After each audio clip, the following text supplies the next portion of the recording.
Welcome to our channel. Today we how to configure Monday.com boards for task management. Quick tutorial step by step clearly.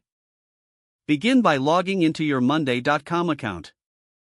On the dashboard, locate the Create New Board option. Click on this option to start a new board for task management. Give your board a descriptive name that reflects its purpose. Select a template if you'd like to use a pre-designed layout. Opt for the blank board if you prefer to customize from scratch. Once the board opens, familiarize yourself with the top navigation bar. Here, you can add various columns to your board. Click on the plus Add Column button to reveal a list of column types. Choose text for simple descriptions of tasks. Select Status to track progress through customizable labels. Add a date column to keep track of deadlines. Include a person column to assign tasks to team members. As you create these columns, consider your team's workflow. Drag and drop columns to rearrange them according to priority.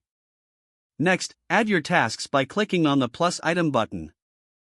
Enter the task names in the corresponding text column. Update the status for each task using the status column. Assign team members by clicking in the person column. Set due dates for tasks by selecting dates in the date column. Utilize the filters option for a clearer view of tasks based on status or assigned person. Consider adding comments to each task for collaboration. To enhance visibility, use colors for statuses that match your team's workflow. Remember to use the automations feature for repetitive tasks. Click on Automate at the top to set up notifications or status changes. Preview your setup to ensure the board meets your task management needs. Once satisfied, share the board with your team. Encourage team members to update tasks as progress is made. Don't forget to like this video and subscribe to our channel for more step-by-step tech guides.